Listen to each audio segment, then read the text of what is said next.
할렐루야. 오후 시간에도 하나님 크신 은혜가 임하시기를 축원합니다.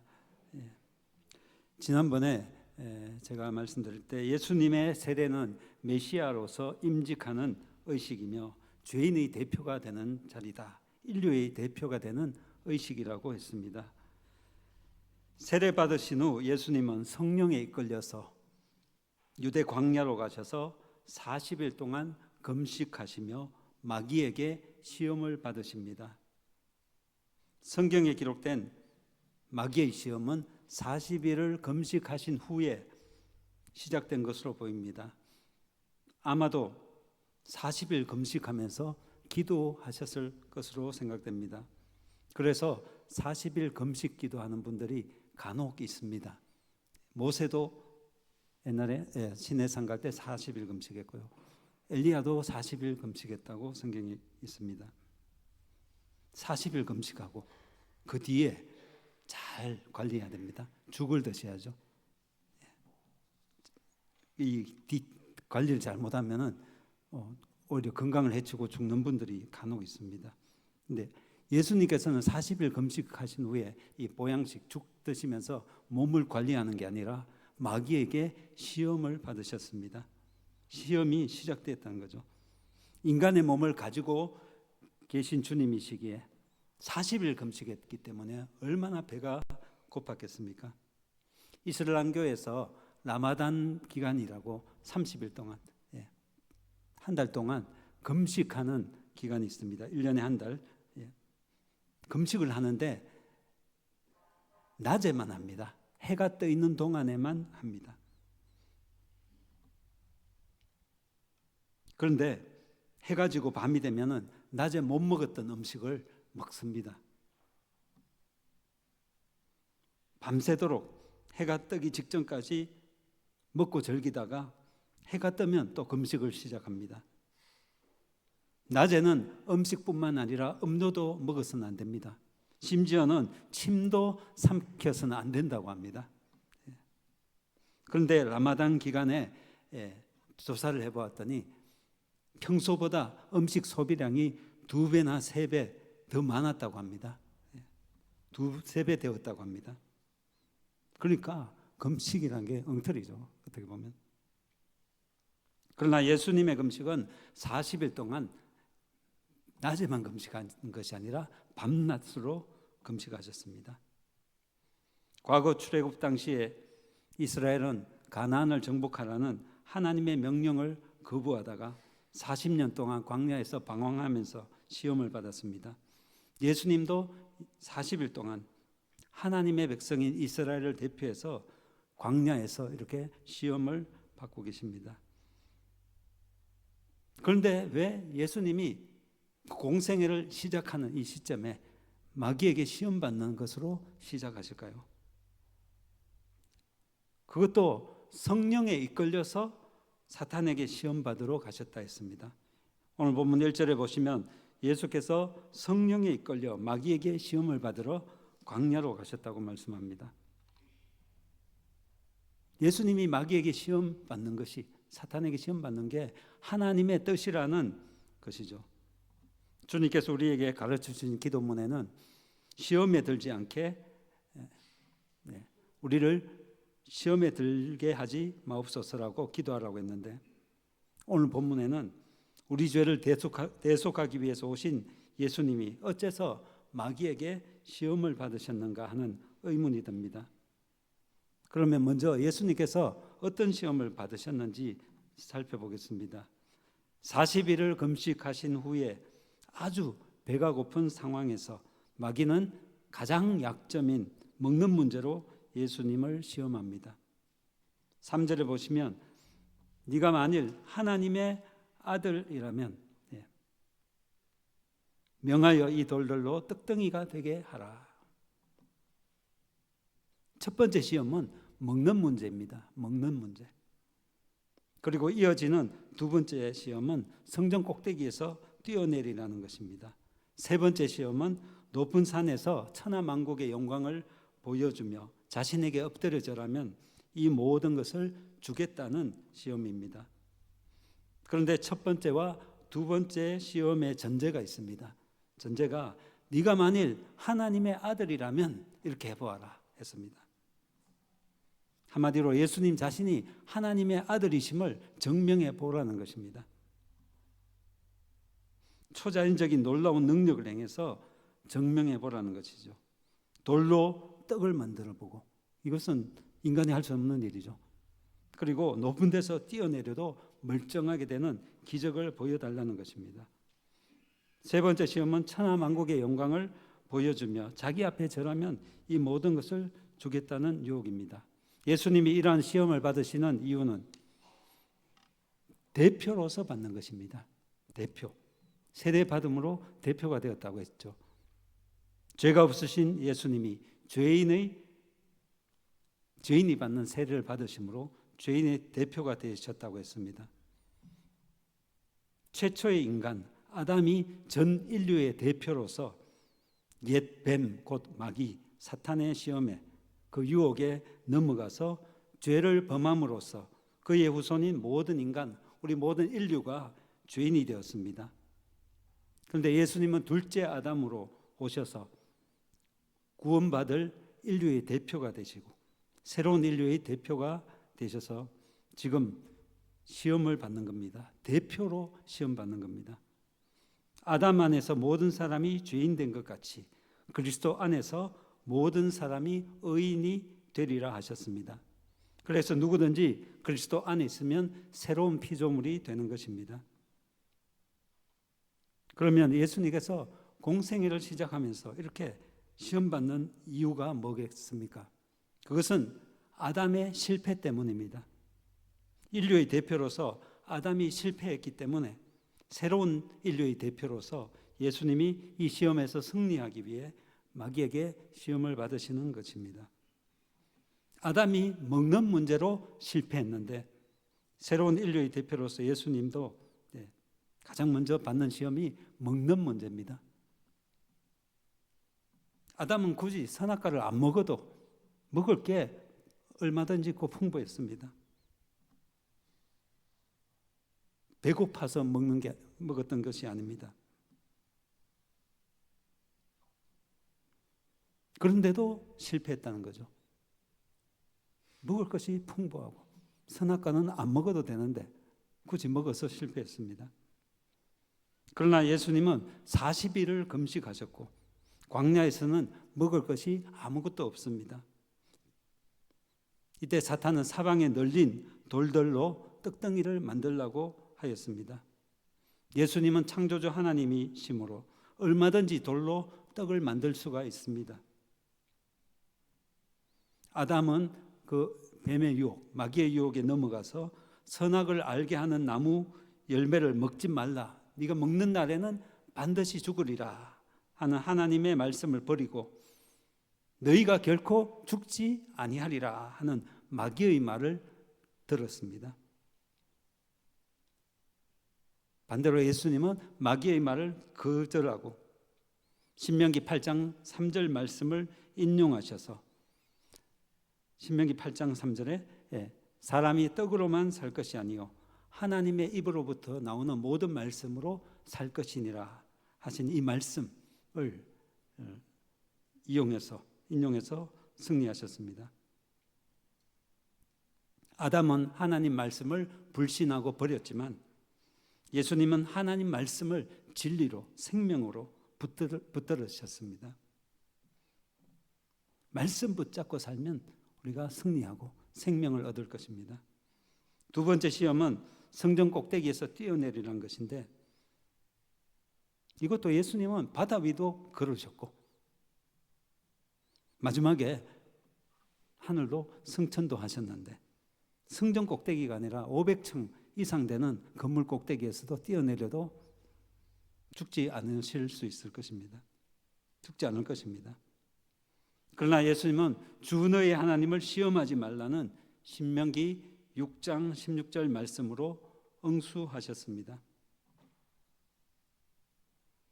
너희가 마사에서 시험한 것 같이 너희 하나님 여호와를 시험하지 말고 이 말씀이 주어진 배경도 물이 없어서 목마른 상태에서 모세와 하나님을 원망하는 상태로 지도자와의 이 다툼으로 번져가는 그 상황에서 주어진 말씀입니다. 하나님의 인도하심을 따라 여기까지 왔는데 왜 물이 없느냐고, 목말라 죽겠다고 물 내놓으라고 지금 모세를 원망하고 있습니다. 하나님이 과연 우리 중에 계시기나 하는가? 그것이 하나님을 시험하는 것입니다. 지금까지 하나님은 그 많은 기적을 보여주고 홍해도 가르시고 놀라운 기적으로 구름기둥과 불기둥으로 보호하시고 놀라운 기적으로 인도하셨습니다. 날마다 만나 내려 먹이시고, 그런데 하나님이 여기 우리와 함께 하는가 안 하는가, 있는가 없는가 시험하는 것입니다. 이렇게 먹고 마시는 문제로 이스라엘이 원망하고 다투고 믿음이 흔들렸던 것입니다. 이스라엘 백성들과 달리 모세는 시내산에 올라갈 때마다 40일 동안 밤낮으로 먹지도 마시지도 않았습니다.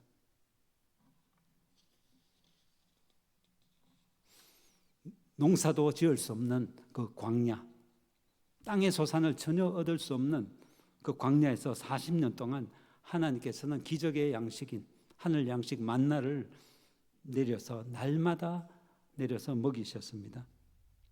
그래서 신명기 8장 3절에 너를 낮추시며 너를 줄이게 하시며 너도 알지 못하며 내 조상들도 알지 못하던 만나를 네게 먹이신 것은 사람이 떡으로만 사는 것이 아니요 여호와의 입에서 나오는 모든 말씀으로 사는 줄을 내가 알게 하려 하심이니라.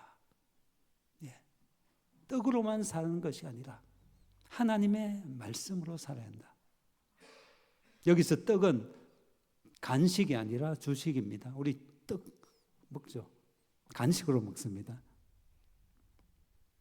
우리로 말하면은 이 구절은 밥으로 번역해야 됩니다. 그래야 더 와닿습니다.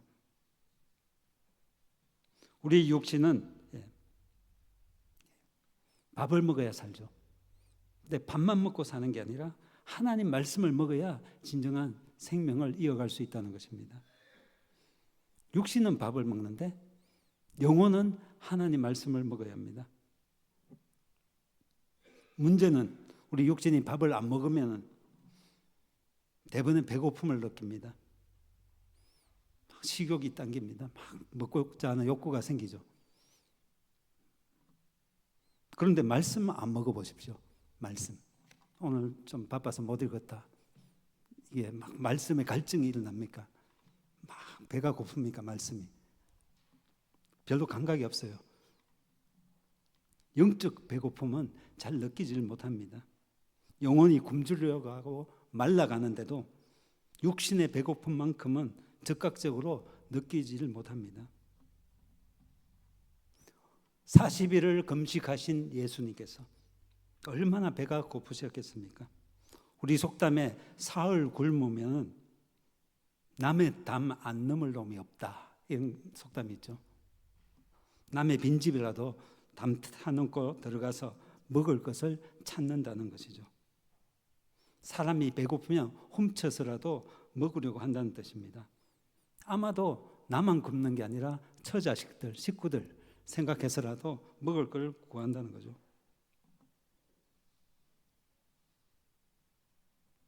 그만큼 굶는 것이 힘들다는 의미입니다. 그런데 예수님은 지금 3일이 아니라 40일 굶으셨습니다. 하나님이시지만 완전한 인간으로 오셨기 때문에 육신을 가지신 예수님이 얼마나 배가 고팠겠습니까? 돌만 봐도 떡이 생각날 건데, 그리고 충분히 돌로 떡을 만들 수 있는 능력이 있으신데, 예수님이 음식을 거부하는 거식증이 있는 것도 아니고, 나중에 대적들이 예수님을 향해서 죄인들의 친구고 먹기를 탐하는 자라고 막 공격할 정도로 먹는 것을 즐기셨습니다. 그런 예수님께서 지금 40일 동안 금식하시고도 먹는 시험에서 마귀의 관계를 물리치셨습니다. 창세기 보면은 에서와 야곱 이야기가 있죠. 에서가 사냥 갔다가 돌아왔는데 너무너무 배고프고 허기 져서 그때 야곱이 팥죽을 쓰고 있는 걸 보고 팥죽 냄새를 맡고 그것 좀 먹게 해달라. 형의 장자의 명분을 내게 팔면 주겠다. 해서 자기의 그 장자의 명분을 팥죽 한 그릇에 팔아버렸습니다. 이렇게 사람들은 눈에 안 보이는 하나님과 하나님께 속한 영적인 복을 추구하기보다는 눈앞에 보이는 물질적인 이득을 더 챙깁니다. 영원히 지속되지 않는 이 세상에 썩어질 것들과 하나님께 속한 영원한 복을 바꾸는 에서와 같은 어리석은 자가 되지 않기를 축원합니다. 예수님은 작은 보리떡 5개와 물고기 2마리로 여자와 아이들을 제외한 남자 숫자만 세웠을 때 5,000명이 되는 사람들을 먹이셨습니다. 그리고도 12바구니나 남은 것 거두었더니 12바구니나 되었습니다. 이렇게 오병이어의 기적이라고 불리는 놀라운 기적, 우리가 잘 알고 있습니다. 사람들은 경제적인 문제를 해결할 메시아라고, 이분이 우리 왕이 되면 적어도 먹고 사는 문제는 걱정할 필요가 없겠다. 그래서 예수님을 왕으로 임금으로 삼으려고 했습니다. 그때 예수님 다 아시고 다 흩어보내죠. 오병이어의 기적을 행하신 목적이 있습니다. 그 목적은 예수님 자신이 하늘로부터 내려온 생명의 떡이라는 교훈을 주고 자신을 하나님의 아들로 믿으라는 표적으로 주신 것입니다. 하늘 만나를 내리신 목적도 떡으로만 사는 것이 아니라 하나님 말씀으로 살아야 한다. 오병이어의 기적을 주신 목적도 떡이 문제가 아니라 생명의 떡이 중요하다는 거죠. 예수님이 생명의 떡이다. 그것을 가르쳐주기 위해서 주신 것입니다. 예수님은 무에서 유를 창조하신 하나님이시기에 작은 양의 음식으로도 수많은 무리들이 먹고도 남을 음식을 만들 수 있는 능력이 있습니다. 사탄의 이 첫 번째 시험은 메시아의 능력을 자기 배를 채우는 데 사용하도록 유도한 것입니다. 하지만 예수님은 사탄의 꼬임에 넘어가지 않고 도리어 떡으로만 사는 인생이 아니라 하나님 말씀으로 사는 인생이 되어야 할 것을 우리에게 교훈하십니다. 여러분에게 주어진 것들, 여러분은 여러분 자신을 위해서만 쓰고 있습니까? 예수님처럼 하나님의 의를 이루고 많은 사람들을 유익하게 하고 생명을 살리는 일을 위해서 사용하는 복된 삶이 되시길 바랍니다. 두 번째 시험에서 성전 꼭대기에 예수님을 세우고 내려보라는 시험에서 사탄은 자신도 첫 번째 예수님이 말씀을 통해서 물리치니까 자신도 하나님 말씀을 사용합니다. 인용합니다.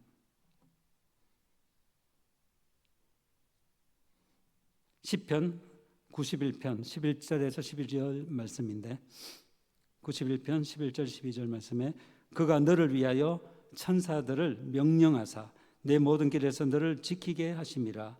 그들이 손으로 너를 붙들어 발이 돌에 부딪히지 아니하게 하리로다. 천사를 보내서 돌불이 걸려 넘어지지 않도록 발을 지켜주겠다. 어떤 어려움에도 하나님께서 지켜주신다는 뜻이죠. 우리 주변에 많은 이단들이 성경 말씀을 사용해서 사람들을 미혹합니다. 주로 성경 앞뒤 문맥과 상관없이 자기들 목적을 위해서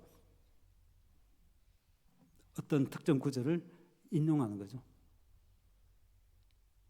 본래 뜻을 왜곡해서 끼워 맞추기 식으로 자기들을 이론을 합리화하는데 이용합니다.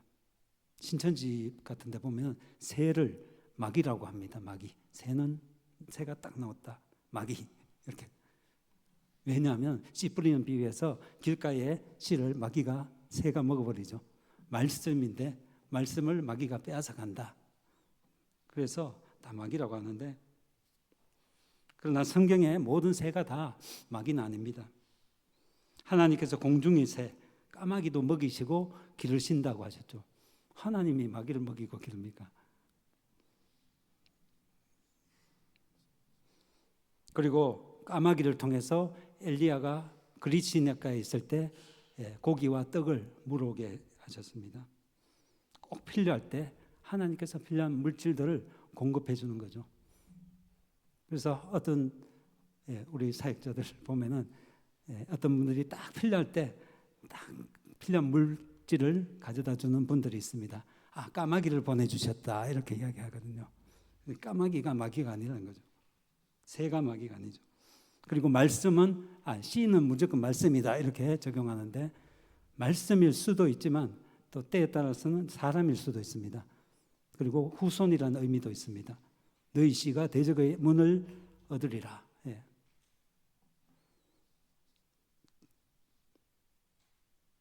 그 문맥에 따라서 그 구절을 딱 적용해야 되죠. 딱 이렇게 해석해야 되는데 무조건 갖다 맞추기식으로 하는 건 이단들이 하는 것입니다. 이단들이 말씀을 쓰긴 하지만 잘못 쓰고 있다는 거죠. 자기들의 목적을 위해서 왜곡되게 사용함으로 잘 분별해야 합니다. 사탄은 예수님이 뛰어내려도 이 시편 말씀처럼 천사들을 보내서 지켜줄 것이니까 네가 하나님의 아들이라면 뛰어내려 보라고 합니다. 이에 예수님은 주 너의 하나님을 시험하지 말라 이 말씀으로 신명기 6장 16절 말씀을 인용하셔서 마귀를 물리치십니다. 하나님은 우리의 시험의 대상이 아니라 우리는 그 말씀, 하나님 말씀에 순종해야 될 그런 대상이 하나님이십니다. 어떤 청년이 부두에 배를 타기 위해서 막 달려왔는데 늦었습니다. 배가 이미 출발해서 떠나가고 있습니다. 떠나가는 배를 보면서 발을 동동 구르다가 한 찬양 가사가 생각났습니다. 믿음만이 능력이라 하시네. 의심 말라 하시고 물결이 걸으라 하시네. 그래서 이 청년은 수영도 할 줄 모르는데 그냥 바다로 뛰어들었습니다. 믿습니다 외치고 뛰어들었습니다. 현실은 어떻게 됐습니까? 그대로 바다에 빠져서 막 허우적거리면서 살려달라고 외쳤습니다. 믿음으로 뛰어들었는데 사람들이 다행히 부둣가에 있던 사람들이 이 구명 튜브 밧줄에 연결된 걸 던져줘서 붙잡고 겨우 구사일생으로 살아났습니다. 그 청년은 그 길로 목사님을 찾아가서 따졌습니다. 성경이 엉터리라고요. 믿음으로 베드로는 물 위를 걸었는데 왜 저는 안 됩니까? 성경이 잘못된 거 아닙니까? 했더니 목사님이 허허 웃으면서 청년에게 물어봤습니다. 주님께서 자네들 오라고 하시던가? 베드로는 오라고 해서 갔네.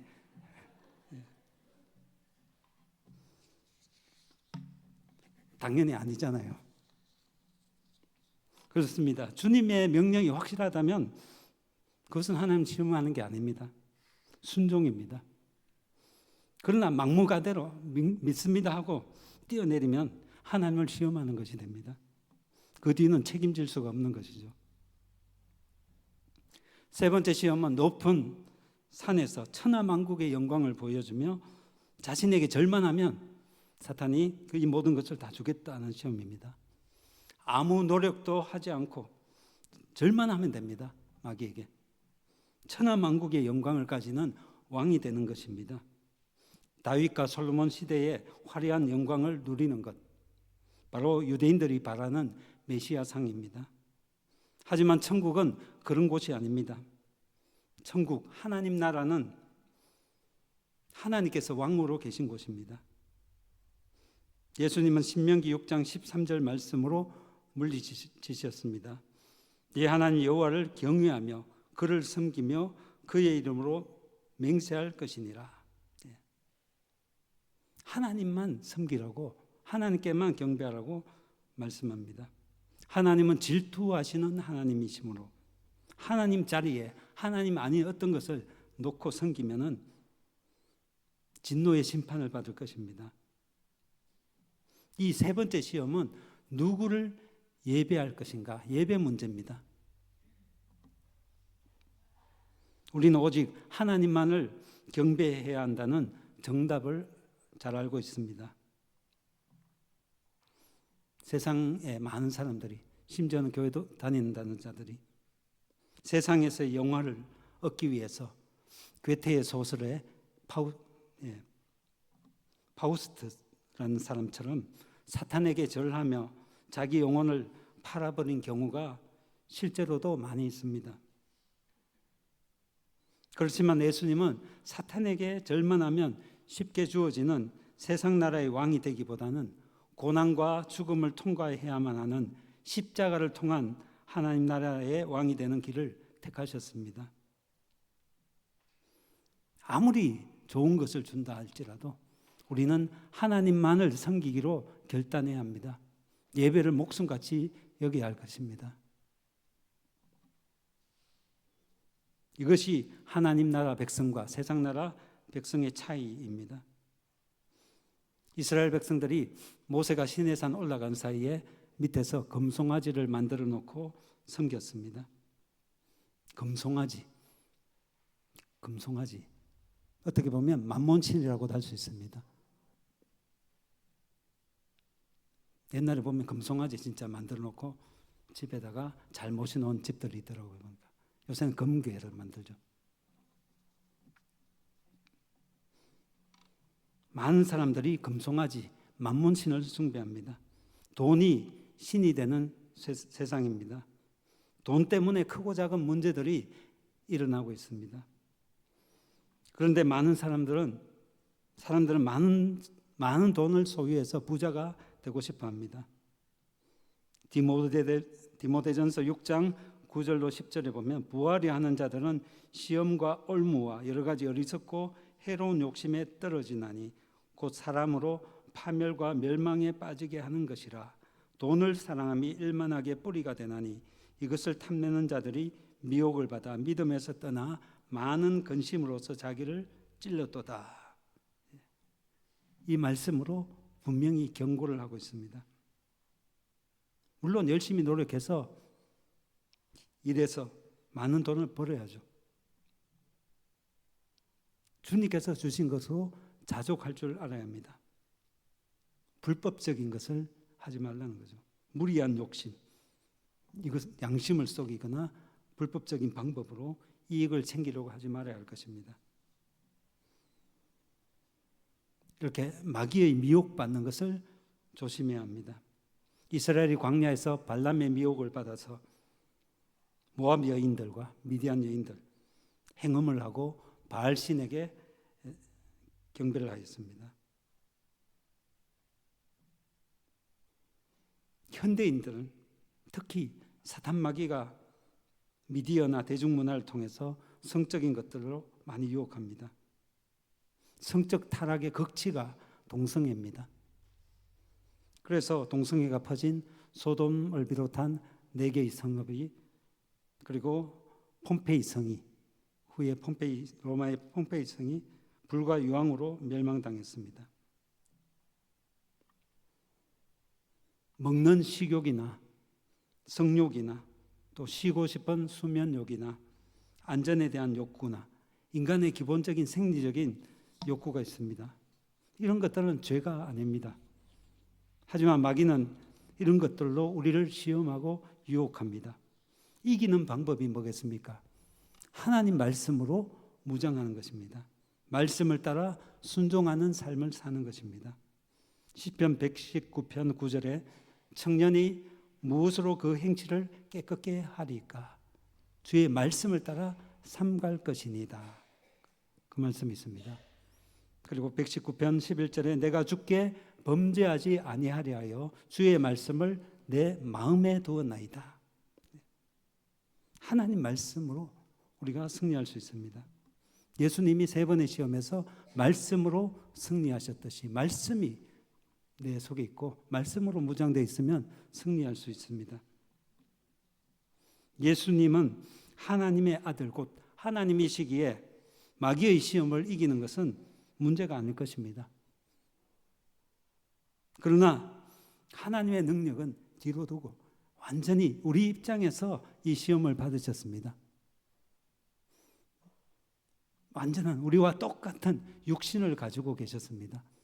배가 고프면 배고픔, 안 먹으면 배고픔을 느끼고, 많이 일하고 하면 피곤하면 또 쉬고 싶고 자고 싶고, 예수님은 얼마나 피곤했던지 배에 그죠? 그 풍랑이 있는데도 주무시고 계시죠. 배가 고파서 무화과나무에 가서 뭔가 있는가 보려고 열매를 찾으셨습니다. 우리와 똑같은 연약한 육체를 가지셨다는 거죠. 피곤하면 쉬고 싶고, 두들기 맞으면 고통을 느끼는, 똑같이 아픔을 느끼는 그 몸을 가지고 계셨습니다. 똑같은 연약함을 가지셨지만 마귀의 시험에 승리하셨습니다. 연약하지만 우리와 똑같지만 승리하셨다는 것입니다. 히브리서 2장 18절과 히브리서 4장 15절에 이 말씀이 분명히 기록되어 있습니다. 같이 한번 읽어볼까요? 시작. 그가 시험을 받아 고난을 당하셨은즉 시험 받는 자들을 능히 도우실 수 있느니라.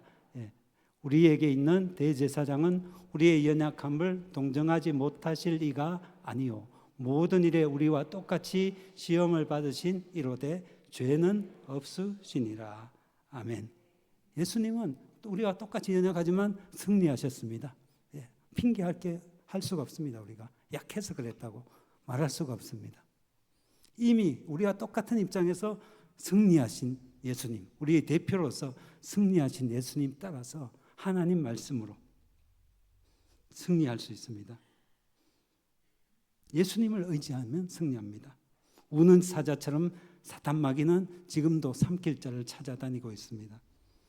이런 마귀의 시험에서 어떤 유혹도 시련도 믿음으로, 말씀으로, 기도로, 성령을 의지함으로, 하나님의 전신갑주로 무장함으로 승리하시는 성도들이 다 되시길 주의 이름으로 축원합니다. 기도하겠습니다. 거룩하신 주님 감사합니다.